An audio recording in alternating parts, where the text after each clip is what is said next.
사랑의 아버지 하나님 감사합니다. 오늘도 제가 십자가의 복음을 들고 이 자리에 섰습니다. 주님께서 제게 말씀하신 그대로 제가 듣는 사람에게 전할 수 있도록 인도하여 주시옵시고, 듣는 사람이 또한 제가 전하는 그 말씀을 주님께서 하신 그 말씀으로 흐레마로 그대로 들을 수 있도록 그들에게 또한 은혜를 내려 주시옵소서. 모든 말씀 우리 주 예수 그리스도의 이름으로 기도드리옵나이다. 아멘. 자, 처음 슬라이드 볼까요? 본문 말씀 읽을 때 다 일어서 주시기 바랍니다. 처음 슬라이드 읽겠습니다. 본 말씀은 에스겔 36장 23에서 31절입니다. 너희가 너희 중에서 더럽혀 그 나라들 가운데서 더럽혀진 큰 나의 이름을 내가 거룩하게 하리라. 내가 그들의 목전에서 너희 안에서 거룩히 여김을 받음으로 그 나라들이 내가 여호와인 줄 알리라. 나의 주 여호와의 말씀이니라. 내가 너희를 그 나라들 중에서 취하여 그 모든 땅에서 모아 데리고 너의 소유 땅으로 들어가서 맑은 물로 너희 위에 뿌려 너희가 부정으로부터 정결하겠고, 내가 너희를 너희 우상들로부터 깨끗게 하며, 또 내가 너희에게 새 마음을 주고 새 영을 너희 속에 두며 너희 육신에서 돌덩이 마음을 제거하고 너희에게 살덩이 마음을 줄 것이며, 또 내 영을 너희 속에 두어 너희가 내 규례 안에서 행하게 하고 내 법도를 지키고 그것을 행하게 하리니, 내가 너희 아버지들에게 준 땅에 너희가 거하여 나에게 백성이 되고 나는 너희에게 하나님이 되리라. 내가 너희를 너희의 모든 부정한 데서 구원하고 곡식을 불러 그것을 풍성하게 하고 너희 위에 기근을 주지 아니할 것이며, 또 그 나무의 열매와 그 밭의 수산을 풍성하게 하여 너희로 다시는 기근의 모욕을 그 나라들 중에 받지 않게 하리니, 그때에 너희가 너희 악한 길과 너희의 선하지 않은 행위를 기억하며 너희 죄악과 너희의 가증한 일들을 인하여 스스로 역경을 느끼리라. 다 앉아주시기 바랍니다. 에스겔은 예수님 오시기 전 600년 전에 태어나서 활동하던 구약의 선지자였죠. 오늘 에스겔이 바로 이 말씀을 예언하였는데, 그의 입을 빌려 말씀하신 내용이 뭔지 이해가 가십니까? 이것은 정확히 위로부터 남에 대한 예언입니다. 이해가 가세요? 그렇다고 생각하세요? 우리가 먼저 하나님의 이름이 뭐라고 그랬죠? 하나님의 이름은 우리나라 말로 여호와지만 원래 히브리어로는 에바라고 했습니다. 신약에서는 그 여호와, 에바라는 이름이 사라지고 대신 무슨 이름이 등장해요? 예수라는 이름이 등장하는데, 이것이 바로 여호와 하나님의 다른 이름이라고 했죠. 하나님의 다른 이름입니다. 이걸 49강에서 우리가 배웠습니다. 그런데 이 하나님, 예수님의 이름이 종교인들로 인해서 많이 더럽힘을 당하고 있죠. 어떤 사람들은 심히 어떤 종교를 개독교라고 빈정거리며 부르잖아요. 그런데 이들 종교인 중에는 그리스도인도 끼어 있죠. 하나님께서는 이렇게 세상에 속한 사람들을 세상으로부터 불러내어 한 무리를 이루게 하시죠. 그게 바로 교회라고 그랬습니다. 여기서 그 나라들이란 세상을 가리키는 것입니다. 이 세상에서 하나님께서 불러내어 교회를 이루시고, 어떻게 불러내서 교회를 이루시는 거예요? 바로 십자가 복음을 통해서 세상에서 불러내어서 자신의 것으로 만드십니다. 자신의 것들을 그리스도의 것, 하나님의 것으로 만드시는 거죠. 이들이 바로 누구예요? 이들이 바로 베드로요, 요한이며 바로 스테판이고, 여기 서 있는 이유승이고, 여러분들 중에 남은 자들도 장차 여기에 합류할 것으로 제가 믿습니다. 제 말씀을 잘 들으십시오. 하나님 곧 여호와 예수 그리스도 이름이 세상 사람들인데 언제 더럽힘을 받습니까? 언제 그래요? 바로 하나님을 주라고, 예수님을 주라고, 여호와를 주라고 부르는 그 종교인들이 세상 사람들이 볼 때 악을 행했을 때입니다. 말로는, 입으로는 사랑을 외치면서 실제 하는 행동을 가만히 보니까 서로 미워하고 죽이고 서로 싸우고 용서하지 못하고 사기치고 하는 것입니다. 이런 종교인들이 바로 누구예요? 유대인들이요, 카톨릭 신자들이요, 기독교인들이요, 동방교회 신자들인 거죠. 이들의 죄악된 행위로 인해서 그들이 주라고 부르는 우리 예수님과 하나님, 여호와 이분들이 이름이 그 욕을 나가는 거죠. 이들 때문에. 예. 그들이 뭐라고 그래요? 네가 나보고 예수를 믿으라고? 장난하냐? 난 너처럼 사기꾼이 될까 두렵다. 너나 믿어라. 이렇게 하면서 빈정대죠. 그러면서 예수님의 이름이 심히 욕되게 되는 거죠. 그럼 반대로 세상 사람들이 하나님, 곧 여호와나 예수님을 인정할 때는 언제예요? 바로 주를, 그러니까 하나님이라든지 예수님이나 여호와를 주라고 부르는 이 사람들이 세상 사람들을 감동시킬 때죠. 죄를 지어서 이 사람들이 악을 행했을 때는 욕을 먹는 거고, 이 사람들을 감동시키고 좋은 일을, 소위 말해서 착한 행위, 인간들 볼 때 착한 행위를 하면은 바로 모든 종교인들이라든지 세상 사람들이 하나님을 인정하는 거죠. 하지만 이런 소위 착한 행위라는 것은 세상 사람들도 다 할 수 있어요. 종교인들도 다 할 수 있고. 그래서 이런 소위 착한 행위를 통해서는 절대 하나님의 이름을 인정하거나 거룩히 여김을 받지 못하는 거죠. 언제 하나님의 이름이 인정되는 거예요? 바로 세상 사람들, 세상의 종교인들이라든지 세상 사람들이 절대 흉내내지 못하는 행위를 했을 때입니다. 그게 어떤 행위를 했을 때죠? 어떤 행위를 해야지 세상 종교인이라든지 세상 사람들이라든지 그 누구도 흉내를 못 내므로, 마귀도 흉내를 못 내지 못함으로 바로 하나님을 인정하고 그 여호와 이름을 인정하고 예수 그리스도 이름을 인정하는 거죠. 제가 힌트를 드리면 바로 오직 그리스도인들만 할 수 있는 행위입니다. 이건 어떤 행위냐면은 여러분 혹시 제 설교 기억나세요? 줄무늬가 있거나 점투성이거나 점이 군대 그때 바뀐 야고보 양 때 기억나십니까? 아니면 기드온 양털 기억나세요?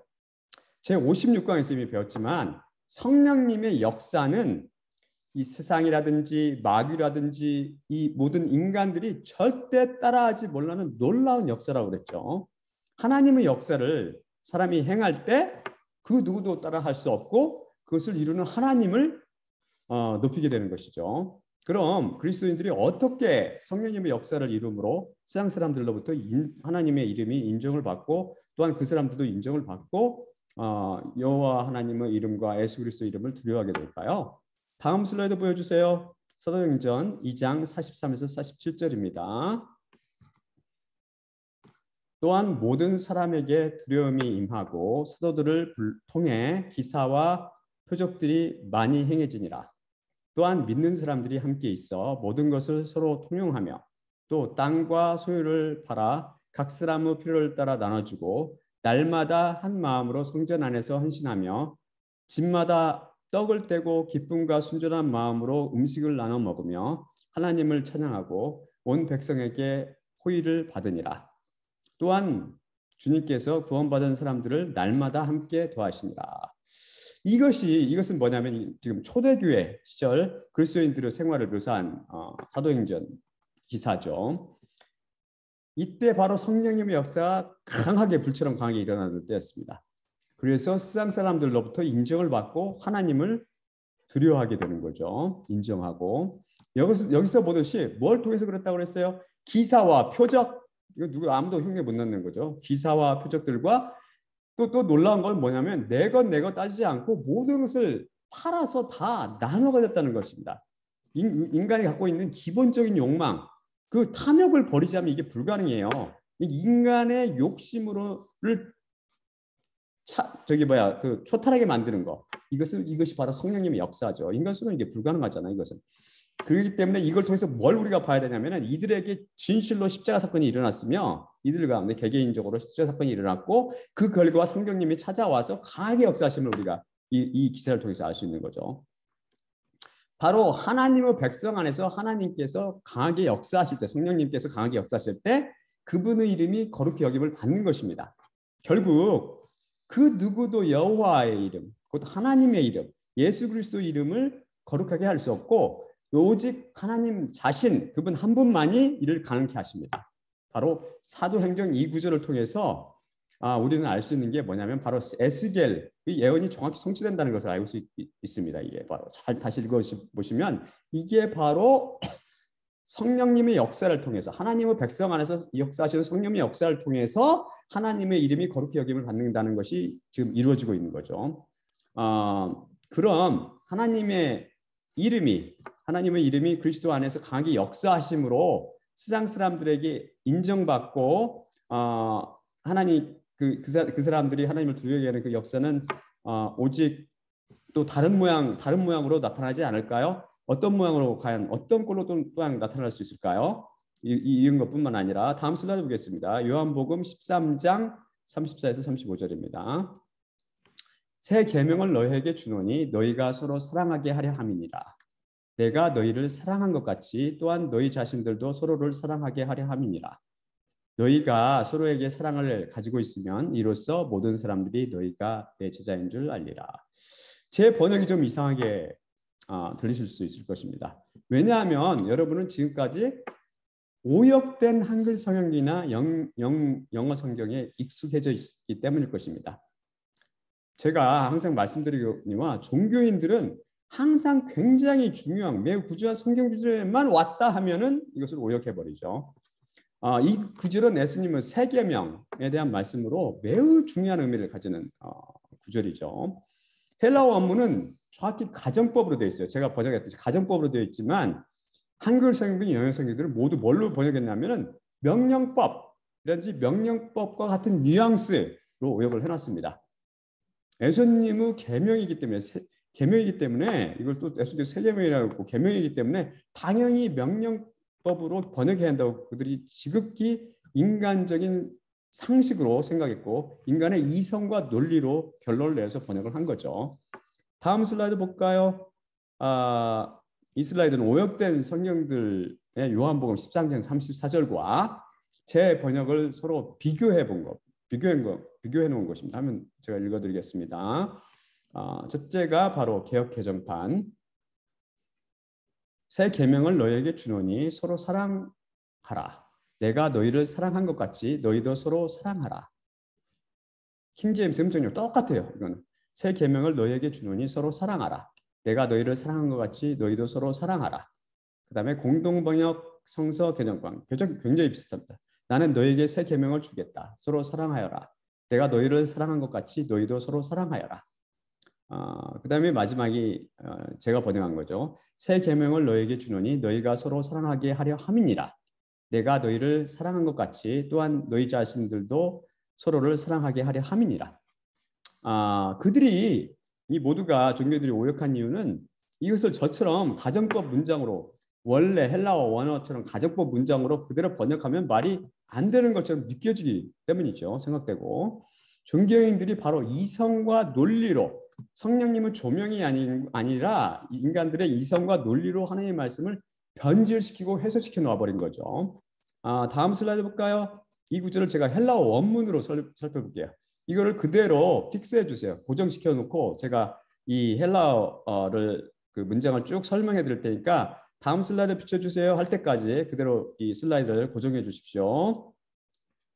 자, 제가 간단히 원래 설명하고 그냥 길게 쭉 설명해 드리면 보다 자세히 설명해 드릴게요. 자, 간단히 설명해 드리면 엔톨렌 계명이란 말이고 카이넨 새로운이란 말이고 디돔이 내가 주겠다, 내가 준다, 휴민 너희에게 히나 뭐뭐하기 위해서 접속사 절, 아가파테 너희가 사랑한다라는 가정법, 알렐루스 서로, 카토스 뭐뭐처럼 뭐뭐같이, 에가페사 내가 사랑했다 부정과거 형이죠. 히마스 너희들을 히나 뭐뭐하기 위해서 접속사 절, 카이 또한 히메이스 너희도, 아가파테 서로 사랑하다 너희가 사랑하다, 알렐루스 서로 이런 말이 됩니다. 이걸 제가 원문을 살려서 새 계명을 너희에게 주노니 너희가 서로 사랑하게 하려 함이니라.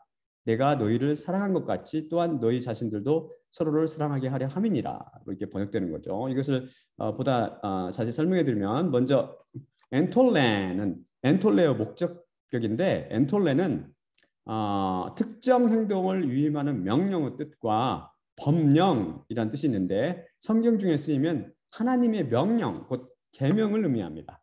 성경 말씀 중의 계명은 하나님께서 인간에게 지키라고 주신 명령이죠. 원래는 하나님께서 이스라엘 백성에게 신의 언약, 곧 율법과 그에 따른 계명들을 주실 때 샤말, 즉 지키라고 주셨는데 이스라엘 백성이 이것을 아사, 행동으로 옮기겠습니다, 행하겠습니다 라고 바꿔버렸다고 했죠. 샤말은 keep, 영어로 keep 이란 뜻으로 지키다라고 번역됩니다. 여기서 지키다라는 뜻은 행하다라는 뜻이 아니라 개가 집을 지킬 때 쓰는 그 지키다입니다. 또한 watch, guard 혹은 protect나 preserve로 주의 깊게 살피다, 보호하다, 보존하다 이 뜻을 갖습니다. 행하다라는 뜻이 없어요. 이에 해당하는 헬라어 단어는 테레오라고 그랬죠. 이것도 동일한 뜻을 가져요. 예수님께서 십자가에 못 박은 로마 군병들이 예수님 옷을 제비 뽑고 거기 앉아서 예수님을 지켰는데 바로 이 단어가 쓰였고요. 또 십자가에 못 박히신 예수님을 백부장과 함께한 자들이 주의 깊게 그분을 관찰했는데 그때에도 이 단어가 쓰였습니다. 하나님께서 시내산에서 이스라엘 백성들에게 귀를 쫑긋 세워서 내 목소리를 주의 깊게 듣고 또한 면밀하게 관찰하여 이해하며 나의 언약을 변질되거나 훼손되지 않도록 원래 내가 의도한 그대로 지켜 보존하라는 의미로 말씀하시고 십계명을 비롯한 율법 계명을 주셨습니다. 그런데 이에 대해 이스라엘 백성은 뭐라고 대답합니까? 성경 말씀에 따르면 모세가 와서 여호와의 모든 말씀과 그의 모든 율례를 백성에게 전하매 그들이 한 목소리로 응답하여 이르되 여호와께서 말씀하신 모든 말씀을 우리가 준행하리이다라고 바뀌죠. 여기서 준행하다라는 것에 해당하는 히브리어는 아사로 행하다, 즉 행동으로 옮기다라는 뜻입니다. 이스라엘 백성들은 언약의 말씀을 주의 깊게 듣고 면밀히 관찰하며 보호하고 보존하라고요? 저희들은 하나님께서 하신 모든 말씀을 확실히 행동으로 옮기겠습니다라고 답변했습니다. 이 아사 다른 뜻은 창세기 하나님은 창조사에게서 쓰인 것처럼 make 혹은 manufacture로 만들다 혹은 생산하다는 뜻으로 번역되는데 이는 실제적인 열매나 결과를 가져오는 생산 행위를 하다라는 뜻입니다.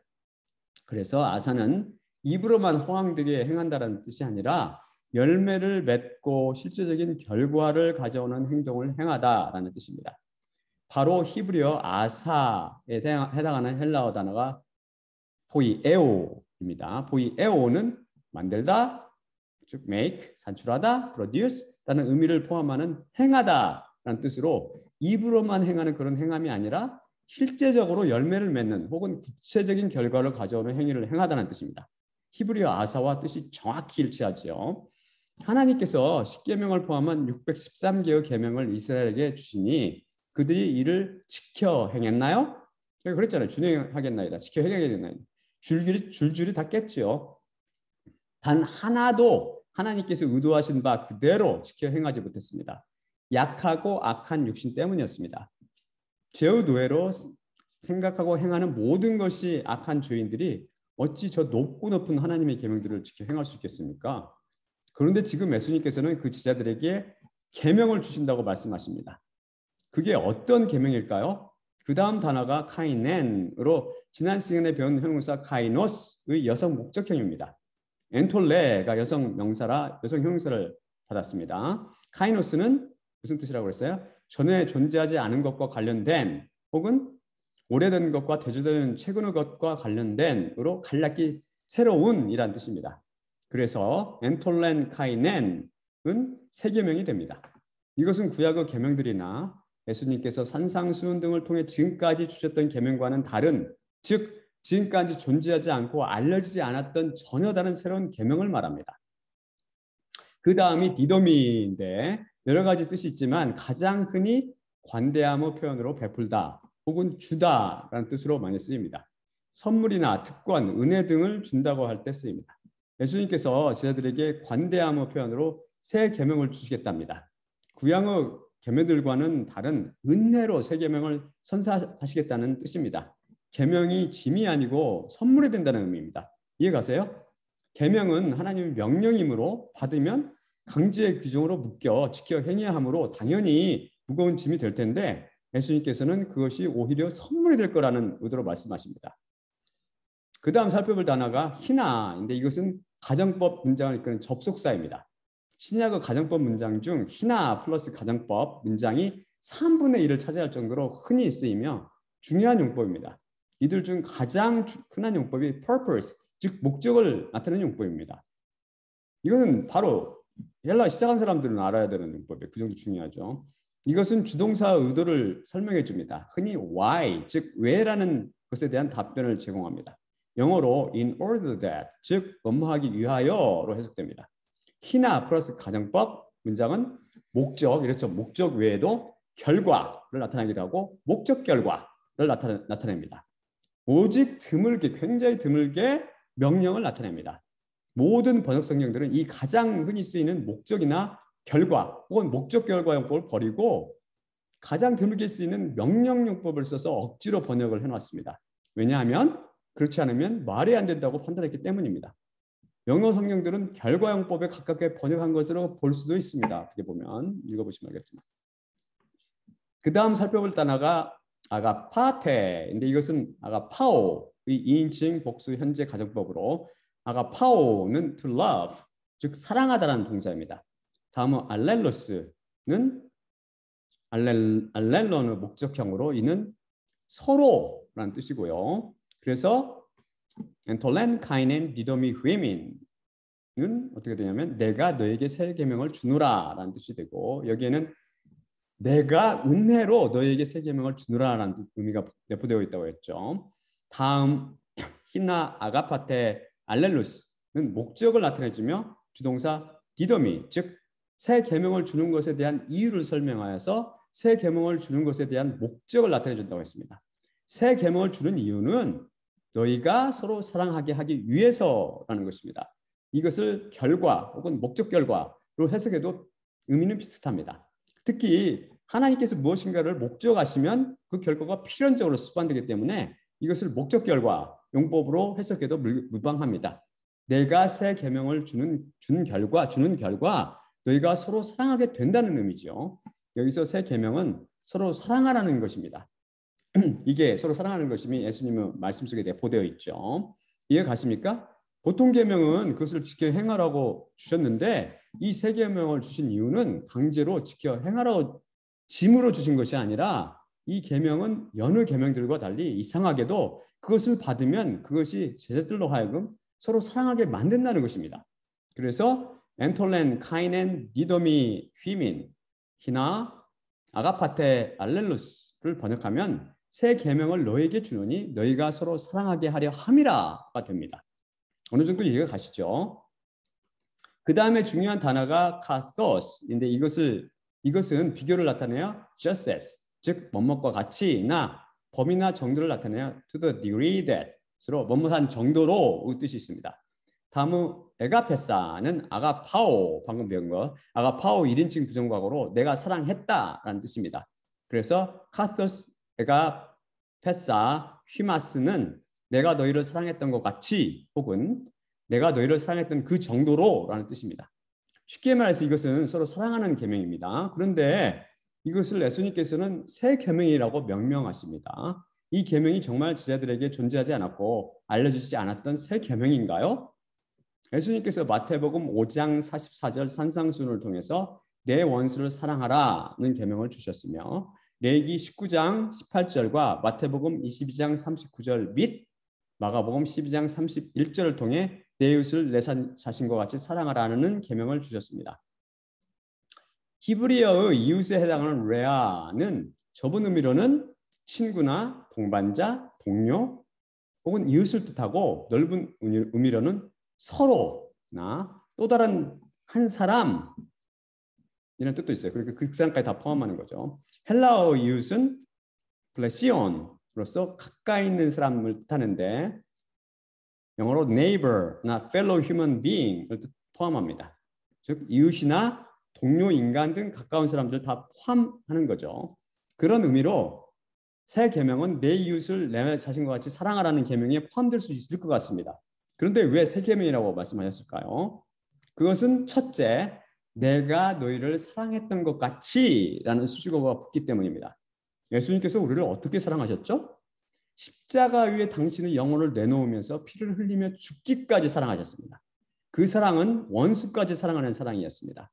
예수님께서는 세 계명을 통해 바로 십자가의 사랑과 같은 사랑, 이와 동일한 사랑을 말씀하신 것입니다. 내가 십자가 위에서 피를 흘려 죽을 정도로 너희를 끔찍이 사랑하듯 너희도 서로를 그렇게 목숨을 버려가며 사랑하라는 말씀입니다.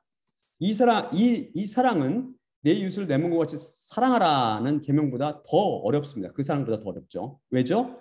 이것은 내 이웃을 내 몸보다 더 사랑하라는 의미니까요. 같이가 아니에요. 네 목숨도 버리고 그런 뜻이잖아요. 예수님께서 자신의 영혼보다 우리를 더 사랑하시어 기꺼이 십자가 위에서 당신의 영혼을 버렸지 않습니까? 그래서 세상에서 사람들을 감동시키고 매스컴에서 떠드는 사랑은 바로 이 십자가의 사랑과 절대 비교할 수 없는 사랑의 여신, 사탄 계명성의 사랑이라고 말씀드리는 것입니다. 십자가 사랑은 세상이 흉내내지 못하는 사랑이죠. 하나님께서는 바로 이렇게 목숨을 버려가며 원수까지 사랑하시는 사랑만을 참사랑으로 간주하십니다. 그것에 미치지 못하는 사랑은 그분 보실 때 사랑이 아니며 가짜 사랑이요 완전함을 요구하는 기준에 미치지 못하기에 오히려 죄에 당합니다. 세상 사람들의 사랑이 다 이렇게 형편없이 부족한 사랑 아닙니까? 테레사 수녀나 수바이처 박사나 그 누구라도 사랑을 행하는 자의 사랑이 예수님의 십자가의 사랑에 못 미친다면 그 사랑은 다 가짜요 계명성의 사랑입니다. 이게 새 계명인 첫째 이유는 아까 그랬고, 이게 새 계명인 둘째 이유는 지금까지 계명들과 달리 이 계명은 그 자체가 계명을 지키게 만드는, 즉 서로를 사랑하게 하는 놀라운 능력이 있기 때문입니다.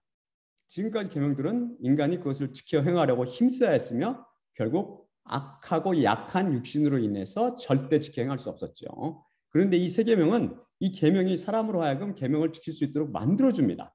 신기하죠? 그렇게 되어 있잖아요. 지금 원문을 보면. 이해 가십니까?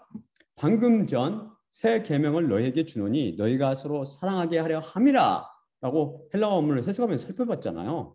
이 가정법은 새 계명을 주신 목적과 이유 혹은 결과에 대해서 표현하는 어법이라고 했으며 why, 곧 왜에 대한 대답을 제공한다고 방금 전에 살펴봤습니다.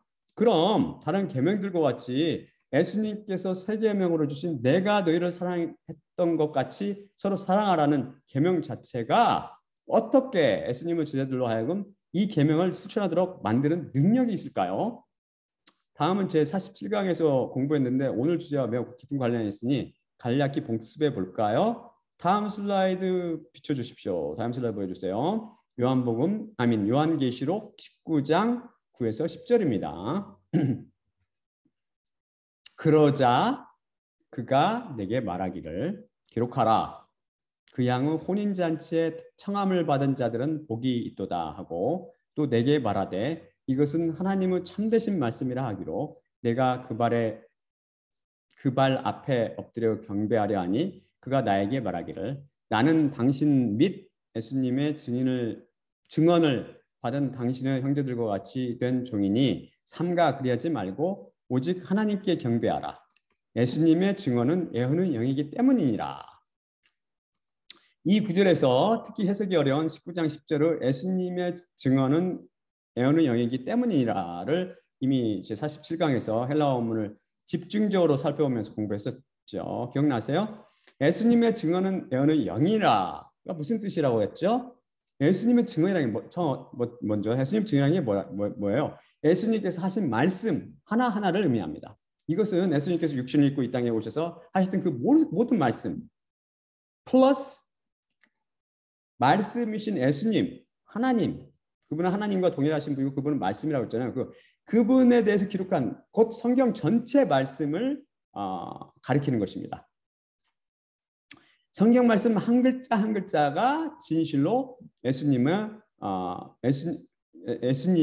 증언의 말씀이래요. 이것이 바로 한 글자가 진실로 예수님의 증언이요. 곧 예수님의 확인이며 증명이라는 말씀이죠.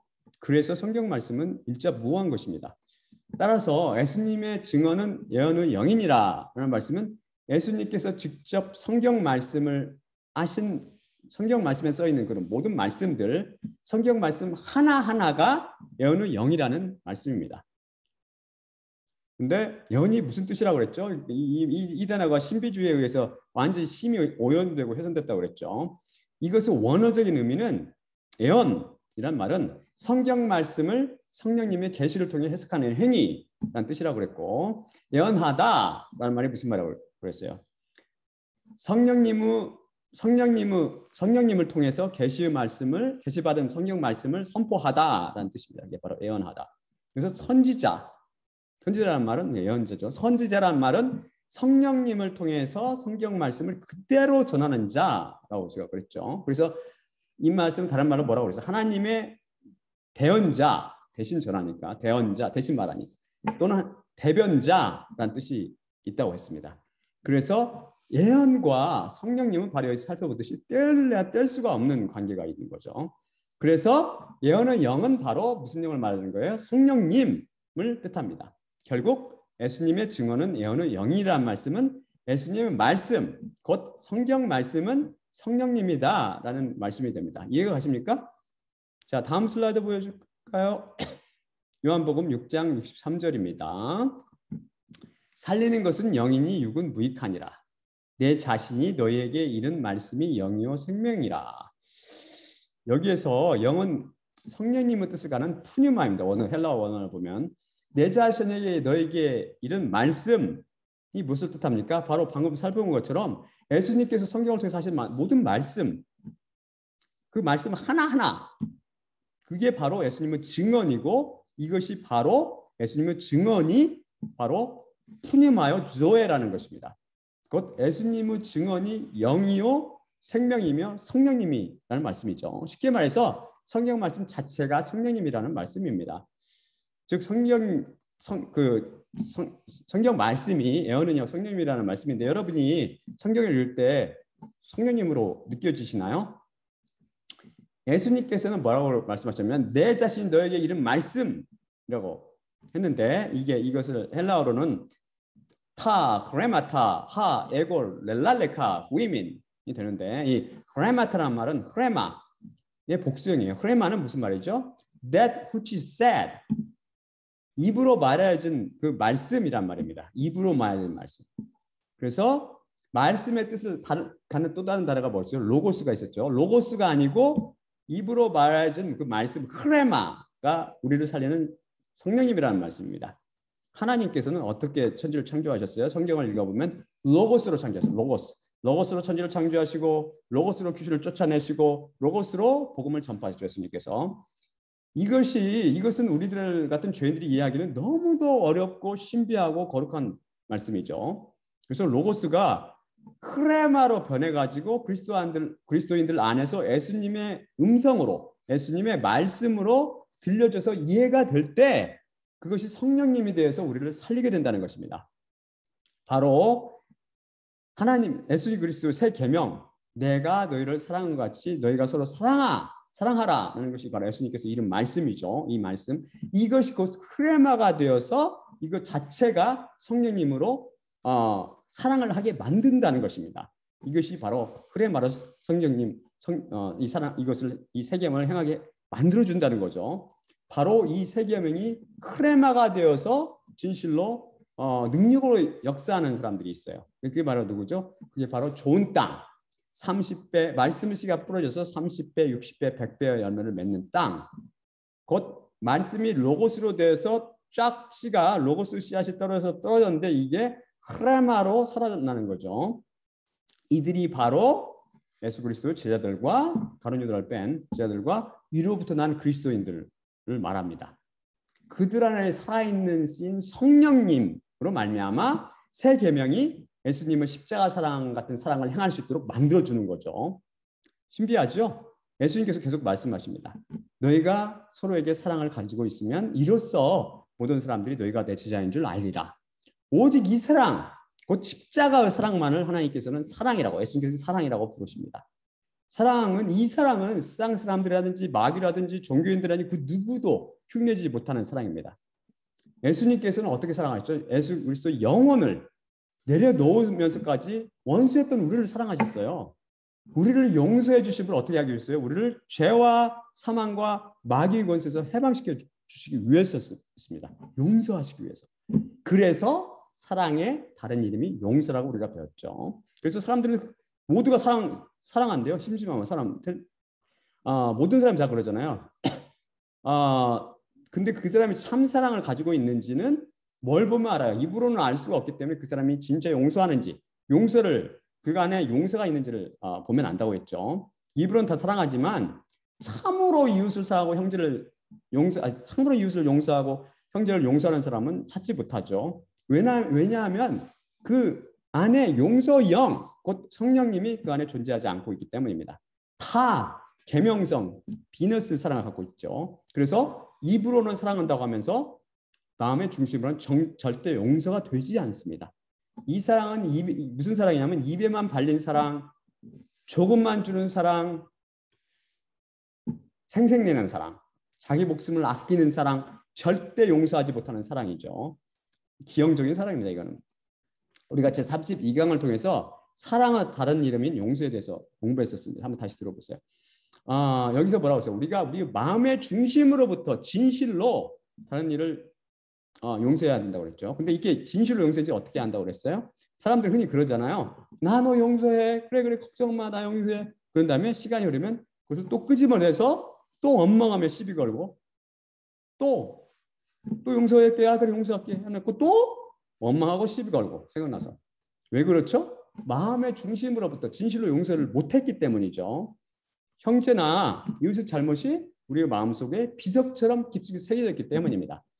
왜냐하면 마음의 중심을 죄가 차지하고 있어서 죄가 그것을 계속 생각나게 해주는 거죠. 그래서 마음의 중심을 죄가 찾아가 있는 모든 인간은 절대 남을 용서를 못해요. 기억력이 심히 감토돼서 치매가 돼서 그걸 잊어버릴지는 모르지만 그게 비석처럼 새겨져 있는 게 어떻게 잊어먹겠습니까? 지워지겠어요? 이게 용서는 입으로 하는 게 아니라 마음의 중심으로 나와야 한다고 했죠. 형제조차 용서하지 못하는 이 죄악된 인간이 아니고 원수까지 사랑하셨던 그 예수 그리스도 성령님께서 그 안에 계시면 그 성령님을 통해서 우리가 용서를 할 수 있는 거예요. 그 영이 우리 마음의 중심에 들어온 사람은 그 영이 형제나 이웃의 잘못을 그냥 용서했기 때문에 우리가 그들의 잘못을 용서해야겠지라고 맘먹는다고 용서되는 게 아니라 저절로 용서되는 것이죠. 왜? 성령께서 이미 쫙 용서해 주시기 때문에. 그 영이 없는 사람은 죽었다 깨어나도 절대 용서가 여러분 안에 그런 용서 영이 없다면 여러분은 위로부터 난 게 아니에요.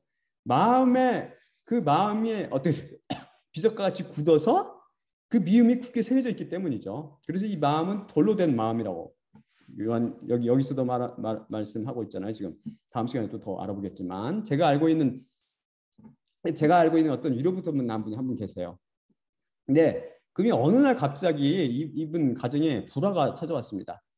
아내가 밖에서 들어온 어느 날 갑자기 그 멱살을 잡고 너 누구누구랑 바람 폈지? 하면서 고래고래 소리 지르랍니다.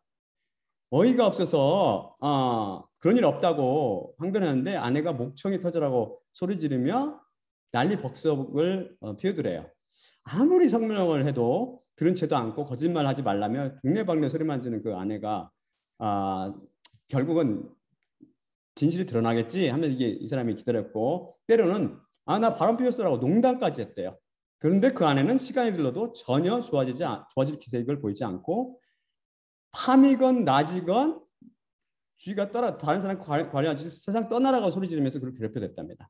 그게 소위 의부증이라는 것이더라고요. 그럼 들어보니까. 그러니까 의처증은 제가 어렸을 때 수사반장이라는 걸 보니까 의처증이 참 무섭더라고 보니까 살인까지 결국 일으키는 그 의처증 이런 프로그램 봤는데 이 사람 이야기 들으니까 이것은 의부증이라는 걸 제가 처음 들었어요. 근데 그분에 따르면 아내가 바람 피웠지라고 다그치면서 소리 지르면 그렇게 욕해 되면은 그도 화가 나서 안 했으니까 소리 지르며 항변했는데 아내의 욕설과 고함 소리가 몇 시간 후에 잠깐 지속되다 멈추면 그는 3분 내지 한 5분 이내에 모든 감정이 눈높이 높고 자기를 의심하고 미워했던 그 아내가 저절로 용서가 되더랍니다. 때로는 오히려 그렇게 자기를 이해하지 못하고 미워하고 욕설하는 그 아내가 불쌍해서 눈물로 기도도 많이 했대요. 그런데 아내는 마음이 뭐예요? 돌로 된 비석 같아서 그 위에 그를 향한 증오심을 새기고 그것을 잊거나 용서하지 못하고 매일 밤낮으로 똑같은 소리를 반복하며 싸우자고 덤벼드는 거죠. 남편이 바람 폈다고 생각하니 당연히 그게 미움이 되고 미움이 비석같이 마음에 새겨지니까 용서가 안 되고 그게 계속 생각나서 또 하고 또 하고 그런 거죠. 문제는 그게 사실이 아닌 게 문제였지만요. 그 안에는 전혀 차도 없이 시간이 흘러 3년이 흘렀대요. 이 아내는 아랑곳하지 않고 밤낮을 괴롭히면서 심지어 직장까지 찾아와서 감시하곤 했답니다. 하지만 그 이 번뇌와 고통은 아내가 손실 때뿐이고 그것이 잠시라도 멎으면 아까 말씀한 같이 눈녹이 그게 쫙 감정이 없어지는 거예요. 그 말에 따르면 정확히 3분 내지 5분이 흐르면 부글부글 끓던 감정이 다 눈녹듯이 녹았답니다.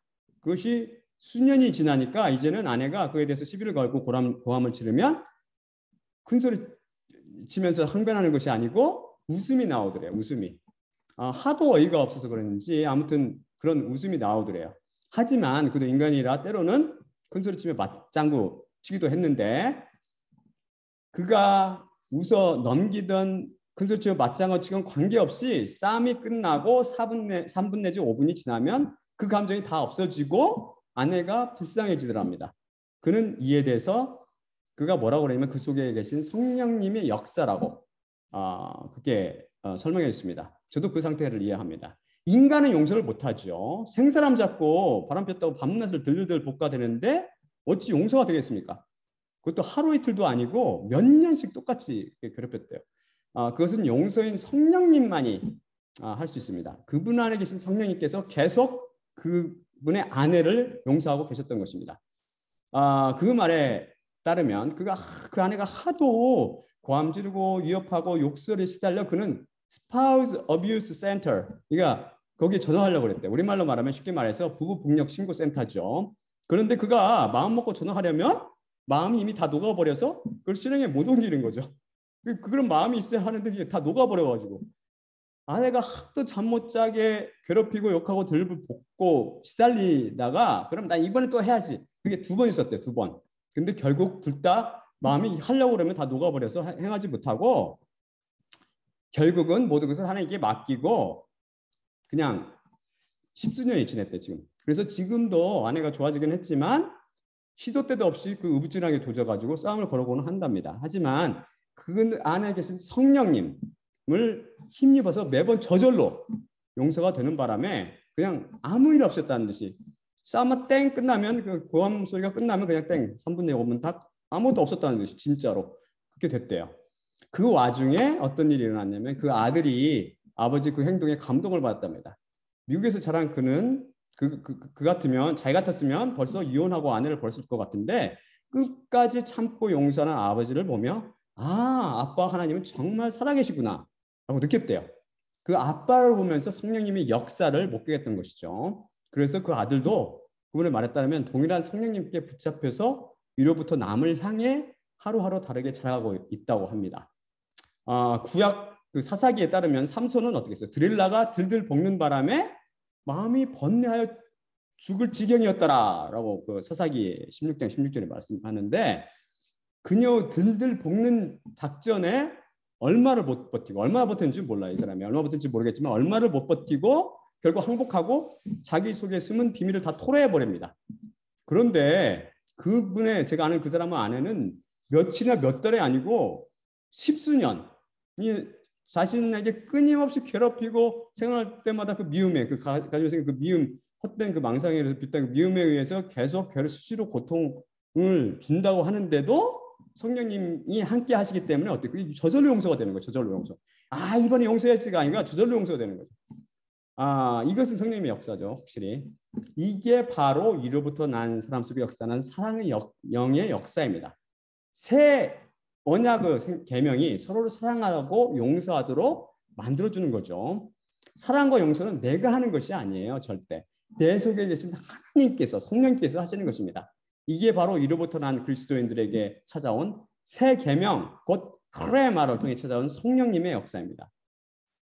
이런 사랑은 세상 사람들이라든지 마귀가 흉내내지 못하는 사랑이죠. 이런 사랑은 바로 이런 사랑과 용서의 열매가 위로부터 난 사람이라는 것을 증명해 주는 거죠. 이런 열매가 있으면.